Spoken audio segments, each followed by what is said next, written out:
So here's a question. What makes someone worthy of wielding Thor's hammer?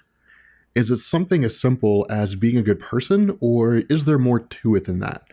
What we're going to do in this video is we're going to answer that question. But what we're also going to do is we're going to answer the question of, if someone is unworthy to wield Thor's hammer, can they still pick it up? And then what we're going to do is we're going to round out this discussion by trying to answer the question, why was the Vision able to wield Thor's hammer in Avengers 2: Age of Ultron? So to the first question, what makes someone worthy? Well, to answer this question, we have to refer to Thor Volume 1, issues number 158 and 159. And what this does is it gives us the reason as to why Thor was cast out of Asgard and what caused him to lose the ability to lift his hammer in the first place. Now, what Odin tells us in this story is that Thor had all the makings of an Asgardian king. Thor was brave in the face of battle, even if it meant that he might die. Thor demonstrated honor towards what he called friends, or those individuals he referred to as friends, fighting alongside them until the very end of the battle, no matter how that battle may end. And Thor was noble in the sense that he always put the lives of others above his own. But the one quality that Thor lacked was humility, that his great deeds had basically led him to believe that he was the greatest in all of Asgard. And so he was cast out until a time came when he became humble. Now, using this reasoning of Odin, what we basically get is this kind of checklist of what makes a person worthy to wield a hammer.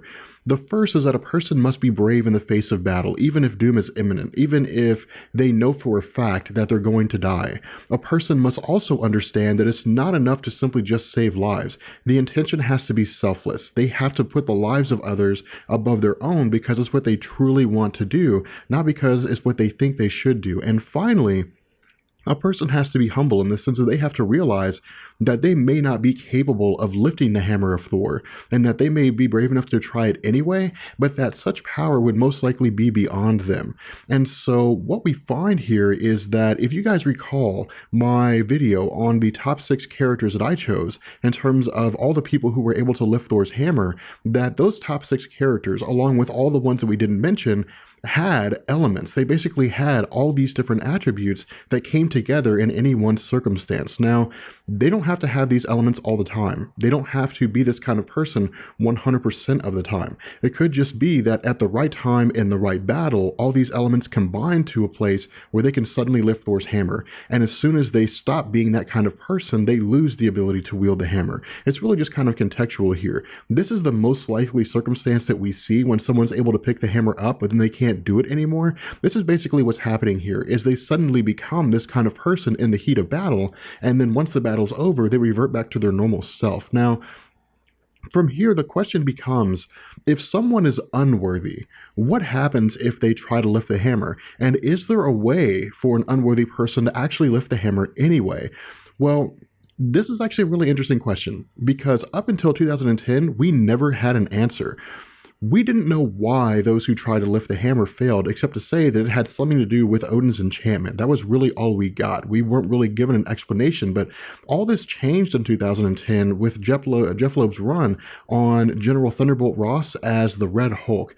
And what Jeff Loeb wanted to do was he wanted to introduce a scenario where Red Hulk was able to defeat Thor using Thor's hammer. But as editor Tom Brevoort told us, or I guess mentioned in an interview, this was not going to happen as long as the two were fighting on the planet Earth. And the reason was because one of the most important aspects of Thor's continuity and the power of the hammer of Thor is that only the worthy can lift it. If Jeff Loeb were to somehow adjust this, or were to say that an unworthy person can lift it, even if, they're standing or they're fighting on the planet Earth, it would destroy the value of the enchantment that Odin had put on the hammer.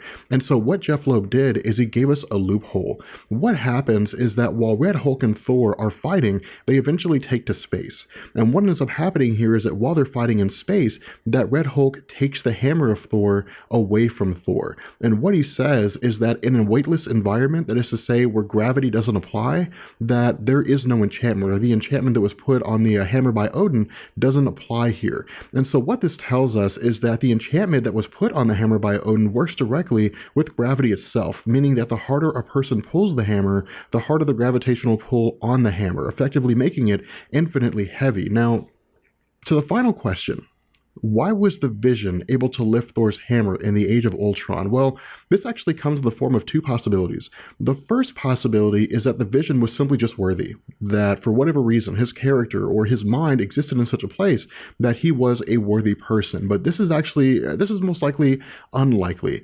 The most likely explanation comes in the form of She-Hulk Volume 2, issue number 14 in 2007. What Marvel did was they basically brought back a long-standing but really minor character named Awesome Andy. And Awesome Andy was an android that could quite literally mimic the powers of other people whenever he touched them. Now, while Awesome Andy was fighting Thor, he wasn't necessarily able to mimic the power of Thor's ability to lift his hammer, but what Marvel told us is that the enchantment that Odin had put on the hammer only applies to living beings. It only applies to sentient beings, that is to say, beings who are flesh and blood. So aliens, different things like that, but it does not apply to robots. And so what this basically means is that whenever a robot tries to lift the hammer, that because a robot cannot be either good or evil, it's simply just canceling out the worthiness factor, then a robot can lift the hammer with no real problem. But this again presents other questions. It presents other continuity errors. For example, in the continuity of Beta Ray Bill, a character we had discussed who was a robot, if he was a cyborg and he was able to lift the hammer, then why was it Odin had simply said that Beta Ray Bill was able to lift the hammer because he was worthy? This is the kind of thing that we don't know. These are the kind of answers that we simply just don't have in the comics. This is the kind of continuity issues that you run into in Marvel. And so whether or not the Vision was basically able to lift the hammer because he was worthy or because he was an android is a question that we may not get the answer to. Kevin Feige and the Marvel Cinematic Universe may never tell us, but hopefully somewhere along the line they will. Hopefully we'll get some measure of resolution in terms of why this happened. With that being said, I'm going to go ahead and bring this video to an end. I hope you guys enjoyed it. If you did, let me know, and I will catch you guys later. Peace.